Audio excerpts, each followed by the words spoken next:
Hey there, I am Barb Higgins, and this is 1,000 Tiny Steps. In this podcast, I share my stories of love, loss, triumph, and tragedy as I continue to retrace my steps and ponder what led to the death of my daughter Molly. By doing so, I hope to not only help myself, but to bring purpose and possibility to those who listen. If you are ready to laugh, cry, shake your head in disbelief, then tie, buckle, lace up, or slip on your shoes, and join me as we begin our 1,000 Tiny Steps. Hey everybody, Barb Higgins here, welcoming you to episode 114 of 1,000 Tiny Steps. This is start number 4. It's 10 minutes of 1, and I have started this podcast 4 times. It's taken an hour and a half to start. When I was doing chronological podcasts, telling the story of my life, every episode led into the next one. And then recently, a lot of them have been around the book and all of that. And so sometimes I'm at a loss as to what I want to talk about. And then I have 50 things I want to talk about all at once. So I've started this podcast 3 or 4 different ways. What I find is I end up rambling and talking about 50 different things. So I'm going to focus on 2 things right now, and they both sort of have to do with change. So I'm sitting in the kitchen. Behind me is the fridge with pictures of Gracie and Molly on it and a beautiful big bouquet of flowers from the book launch. And I'm sitting here because this is one of the last days that my kitchen will look this way. And the reason it's not going to look this way is we're remodeling it. And when I say remodel, we're not gutting it, so to speak, because it's a beautiful kitchen with good structure. But we're changing a lot of it. We're changing windows. We're adding a door. We're taking down part of a wall. We're moving the bathroom door. We're doing all sorts of things to make the kitchen more usable, more modern, just new and different, a beautiful new kitchen. And it's time. When we bought the house, there was an ancient fridge and stove in it, which we used for several years. And the people that sold it to us said, oh, our next project was going to be the kitchen. All they had done was put in a new pergola floor, which is now a 25-year-old pergola floor.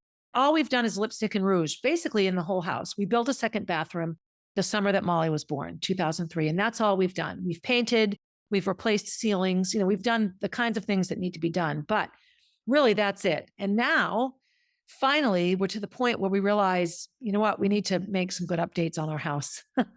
It's time.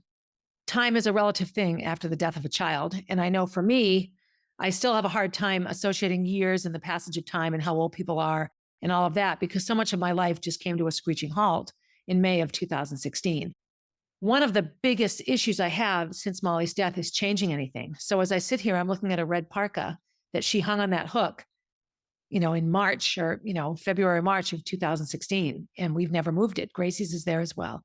Her dance costume's hanging in the front hall. Those are probably the last 2 things that she put somewhere that remain where she put them. We've slowly but surely been able to manage other things. Actually, I take that back. One whole wall in Gracie's room still has all of her things hung on it. All of her nail polishes that are now 7 years old sitting on the shelf. So this is just part of grief. It's hard. Things come with a purpose and a time. I just updated Molly's phone. I have this beautiful new phone, and it's going to be the phone for the foundation.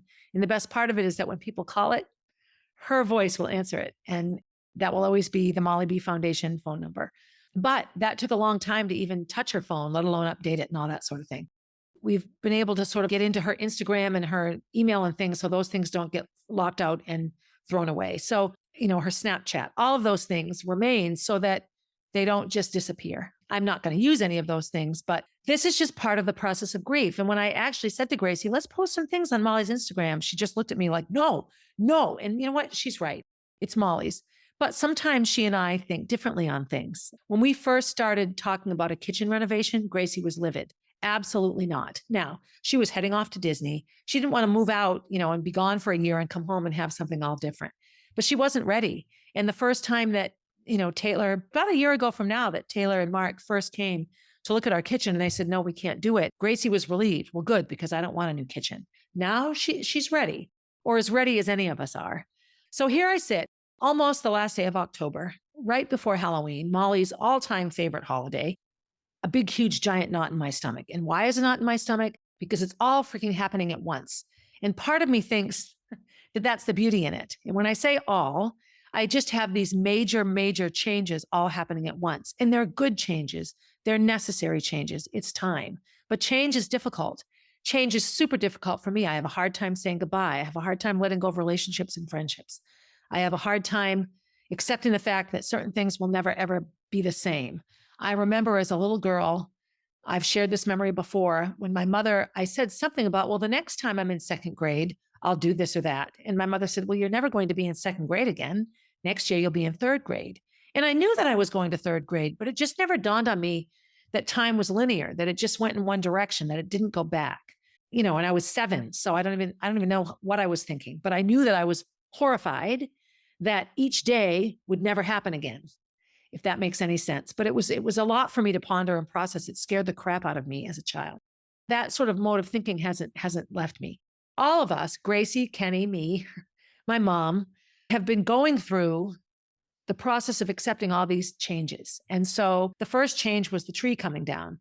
And I knew that the tree was going to come down. We had it looked at a couple of years ago. And I've talked at length. I did a whole podcast episode on the tree. And it's difficult. I'm looking to the right now because it should be right out that window. And it isn't. I can see the garage across the street, which I normally would see through the tree. That's been a very, very difficult change to deal with. Next comes the landscaping. So our front yard is all bulldozed. The fence is down. That fence has been up since we bought the house. I have a picture of Molly standing on that piece of the fence, painting it with Elise, who used to live next door, and Gracie. It's gone now. That piece of the fence is taken down. It's not up anymore, and it never will be. The last tangible thing that Molly did, her last day on earth, April 30th, she and Kenny staked out the whole yard, staked the fence. They went around the whole yard.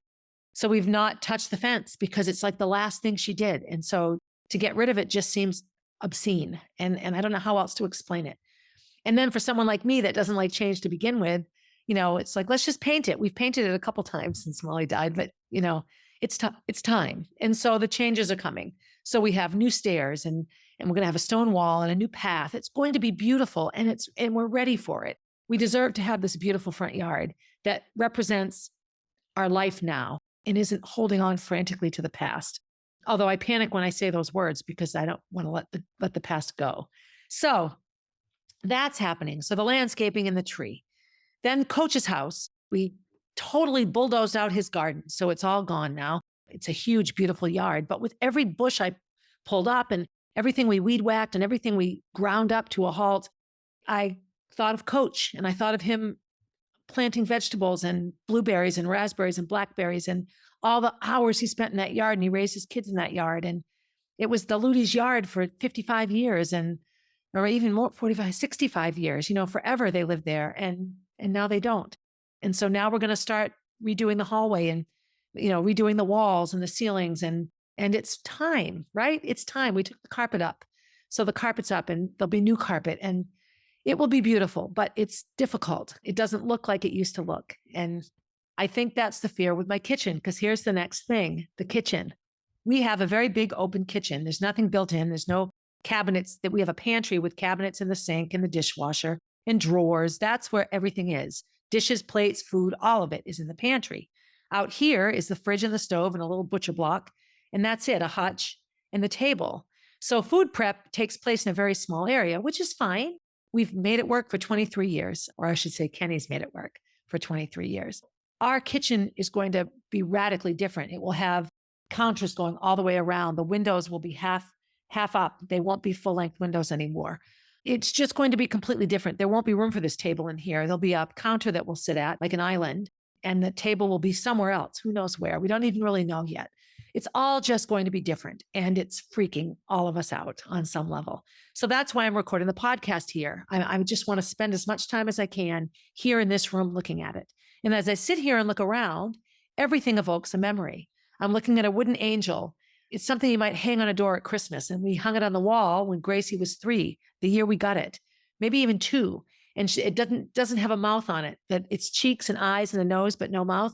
Gracie took a Sharpie and drew this crooked little smile on it. I'm looking at it. I remember her drawing it. She had little corduroy pants on and a pink shirt. That was 20 years ago. And I remember it because it happened here in this room. There's a big open space of floor here. And I had too many drinks one Christmas and I sang the 12 Days of Christmas to Gracie and Molly, but I did all different words. And a butt scratch to keep your butt from scratching. So it was just a silly song that I sang to them and on the floor, and we laughed and laughed and laughed. The chair I'm sitting in is in the exact spot that Molly was sitting when I took a picture on her 13th birthday. The little cake was in front of her with the 13. and she's smiling and her hair is in braids. And when I stand in the doorway that I'm looking at from this chair, I can see the window behind me, and I look at Molly and I can see her. I see where she sat because the table's here and the chairs are here and the window is the same. In 2 months' time, when I stand in that exact spot, I'll see a counter. I won't see the bathroom door because it will be behind the fridge, and it will be a new fridge, and the window will be different. All of it will be different. And so will I be able to see Molly sitting at this table? Yes, but I won't see it the way it happened. I won't see it the way that it happened. So this is sort of a double-edged sword because I've often said when I go to new places, it's easier sometimes because Molly wasn't there. And so she's not missing. I miss her, but she isn't missing from the picture. She isn't missing from the place. We have not returned to the Jersey Shore. I haven't gone to Clark's Train Bears. There's just places that we haven't gone because I don't know that I could do it, right?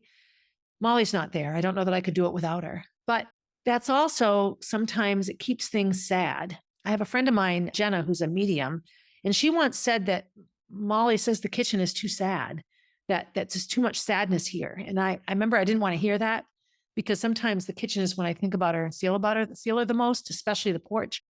But I think she's right. There's a lot of sadness here because so much of the last month of her life occurred in the kitchen. I did her hair at the chair I'm pointing at near the other window at the bottom of the stairs, and the bathroom is right here. The number of times we got ready for dance competitions in the kitchen, and it all looked just like this. And so it won't look like this anymore. But here's the thing.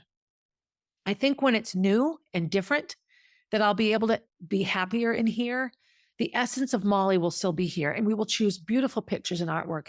And those pictures of Gracie and Molly behind me will go right onto the new fridge because that's where they belong. And it will be a beautiful, beautiful kitchen that will have a lot of Molly's essence in it.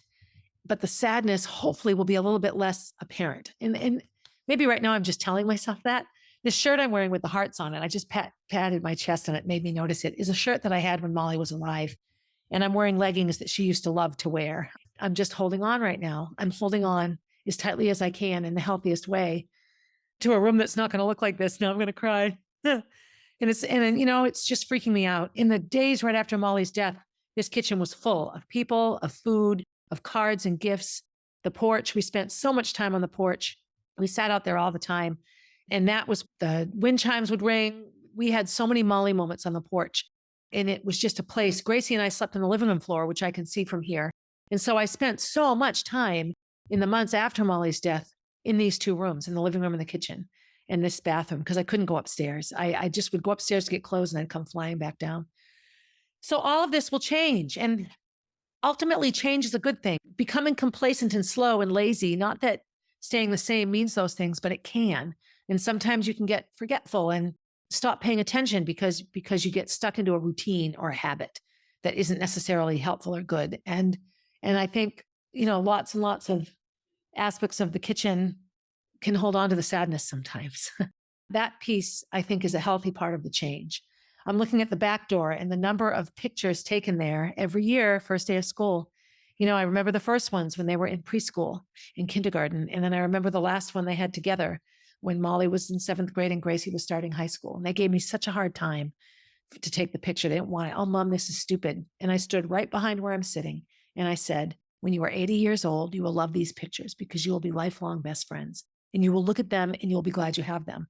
Not knowing how poignant that statement would be to Gracie in under a year's time. So all of these things, the tree, the yard, Coach's house, this kitchen, are all culminating at the same time. They're all happening in the month of October. What else happened in the month of October? My book launch. So here it is, Motherland. Yay! The official book. So what does this have to do with the season of change, where the long, lazy days of summer become the short, frigid, cold days of November? What does all this have to do with it? Well, what I've noticed when I read a chapter of this out loud a couple of podcast episodes back, I read a chapter out loud about my island, how hard it is to read a book out loud, first of all. And I've committed this story to words, which means anyone in the world can buy it and read it. So there it is, my story, my confessions, my realizations, my regrets, my joys, my triumphs, all of it in a book, open for judgment now. People can read this and say, oh my God, Barb Higgins sucks. People can read this and say, oh my God, Barb Higgins is amazing. and everything in between. And that's terrifying, quite honestly. One of the things I've often noticed about artists is they create these beautiful things and they must love them and have an attachment to them. And then they sell them or give them away and they don't have it anymore. They create this beautiful thing. My sister-in-law, Tinglan, is an amazing photographer and painter. And she'll take pictures and then she'll paint the pictures that she's taken. And she's got hundreds of them. And they're all in her house. I'm like, Lan, you have to put these out and sell them. And no, they're her babies. She doesn't want to let them go. And at some point, I believe that she will because they're beautiful. But I get it. I get it. They're hers.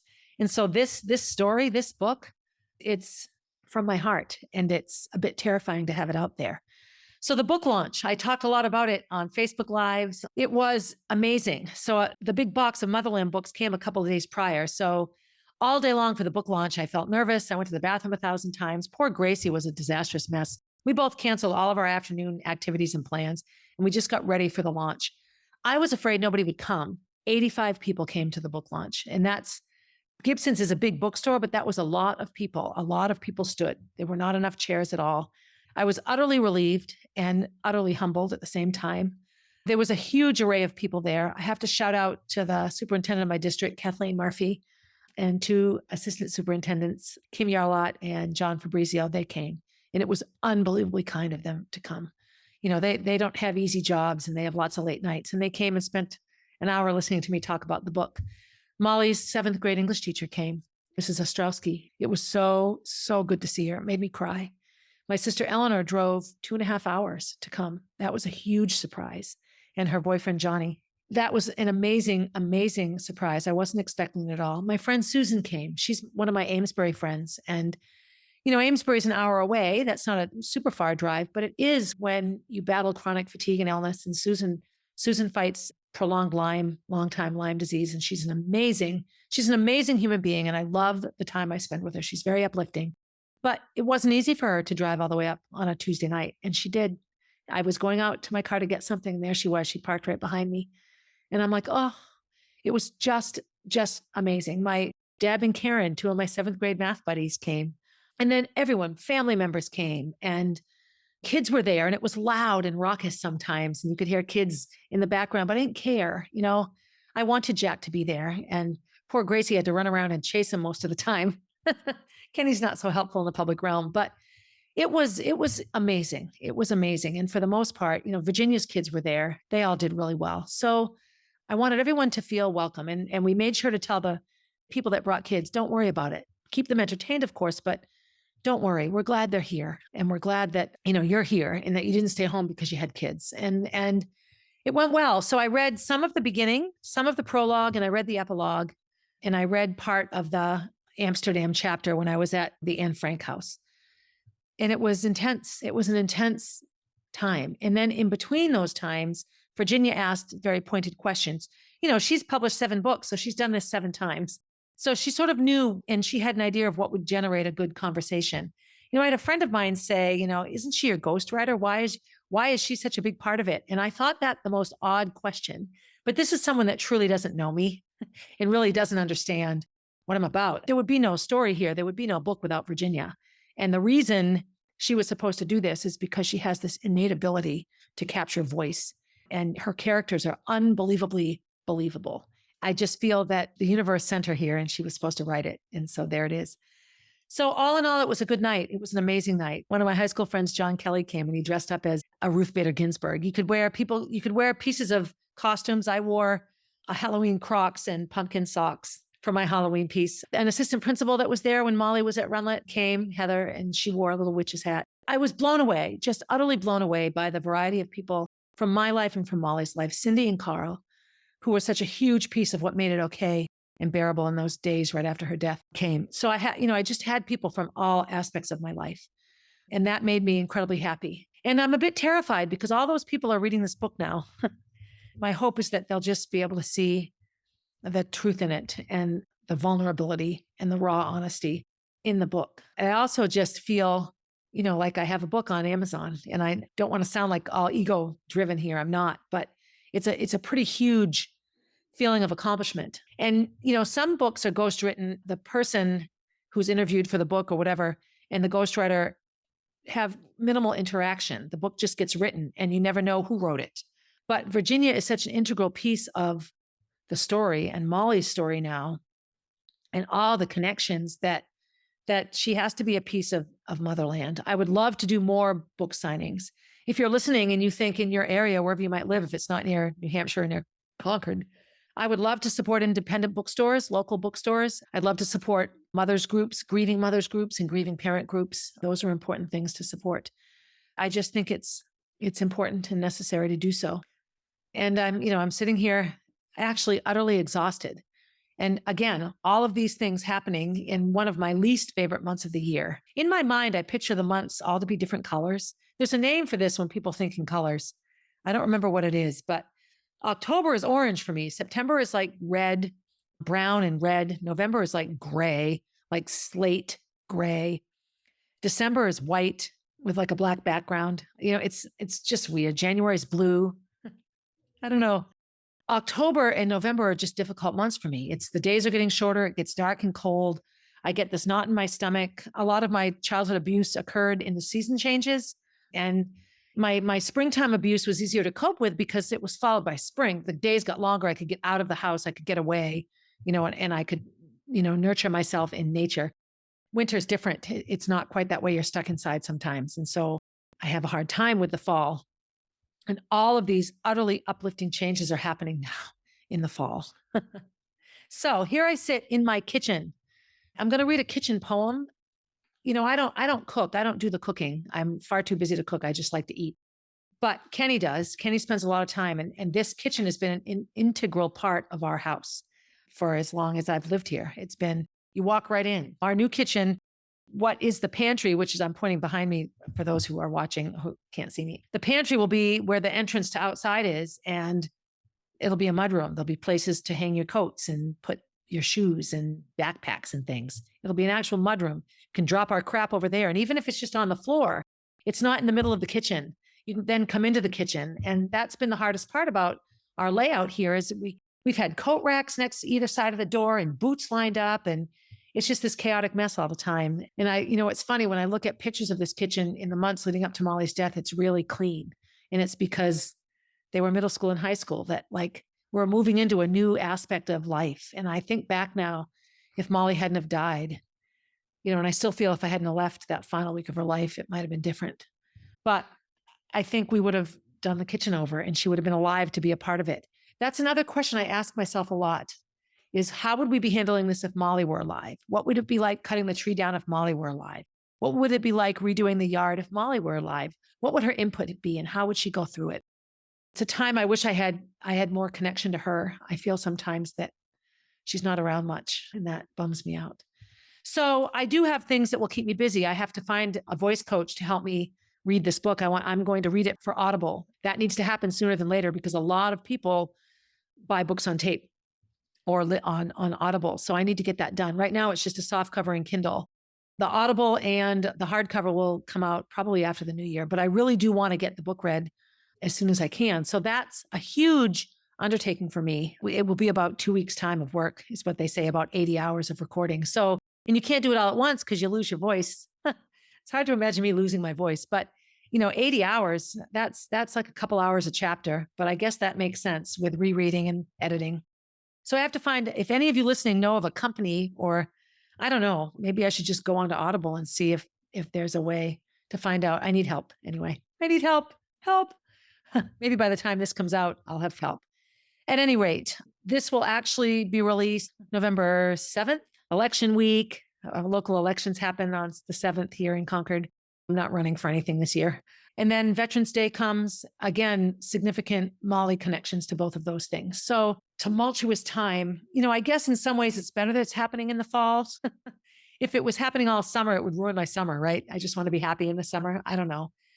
But I do know that when it's all said and done, we'll have a beautiful kitchen. We'll have a beautiful porch, which will be a much more usable piece of the kitchen. We're going to insulate it out there and it's going to stay a porch, but it will be usable pretty much 12 months a year, which will be wonderful. And we'll still spend a lot of time in our kitchen. So I'm going to end with this poem. It's, I went online. So I found a couple of poems. One of them is by Pearl Bailey and the other is by somebody named Lori Colwyn. So it says, my kitchen is a mystical place, a kind of temple for me. It is a place where the surfaces seem to have significance, where the sounds and odors carry meaning that transfers from the past and bridges to the future. So that is stunningly poignant to me because that's how I feel about this kitchen. And so I think the transformation will be a bridge to the future, and that the pieces of it that stay the same will remind me of the past. This wall that I'm looking at, the wall that goes out to the porch with the door and the two windows, will be unchanged. And I told Taylor, none of that will change. Taylor is my kitchen designer. That will be the same. And that's unbelievably important to me. It just has to stay the same. There's no getting around that. That's how it has to be. And so I can sit here in my new kitchen and remember Molly in her little pink dress with her head tilted to the side in her little preschool sign when she was 3. I can picture her there, right? And I don't have to change my little pineapple curtain on the door. Certain things can stay the same. So I like that, but it's sounds and odors, smells, memories, they all relate. And then there's another one that I kind of like, and it says that family glaze of common references, jokes, events, calamities, that sense of a family being like a kitchen, midden layer upon layer of the things daily life is made of. The edifice that lovers build is by comparison delicate and one-dimensional. This is a bit more waxing poetic, but it really ties together. Kenny and I can look at something in this kitchen and look at each other, and we know what each other is thinking because we're thinking of a shared memory around whatever the item is. That will never change, even if the kitchen's different. Spending a lot of time talking about a kitchen. But, think of every party you go to, right? You go to a party and people congregate in the kitchen. We've looked at a lot of houses and looking at to purchase real estate. And the kitchen is one of the most important rooms. And it's because so much happens there. So much is created there, food. And with food comes ceremony and celebrations and sadnesses. This kitchen has seen it all, which is why I bring the podcast to you from my kitchen. So I'm going to end here. So go sit in your kitchen and listen to the podcast in your kitchen or share with me some stories from your kitchens. I just think it's an important sort of fun thing. We all have kitchen memories, a favorite kitchen, a Grammy's kitchen that can bring back happiness. When I think of Grammy Higgins's kitchen, I always picture her washing the dishes. That's a strong memory I have. And I have 2 kitchens I picture her in. And that's what I think. When I picture my kitchen on Essex Street growing up, I always see the yellow table and the gray tile floor. That was the old kitchen before it was redone, but that's what I see because I had so many stark memories in that kitchen. Anyway, be good to yourself. When you're done being good to yourself, be good to someone else. And as always, have a good day, everybody. Hey, thanks for listening and supporting the podcast. Feel free to leave a review and share my stories with your friends. Please reach out with your own stories, as I love connecting with my listeners. If you would like to get to know Molly, head over to mollybfoundation.org to see what she is all about. If you want to see what I'm up to next, you can find me on Instagram at Barb_444, on Facebook as Barb Higgins, and at my website, 1000tinysteps.com. And while you're there, sign up for my newsletter, a weekly way to find out what's up in the life of Barb Higgins.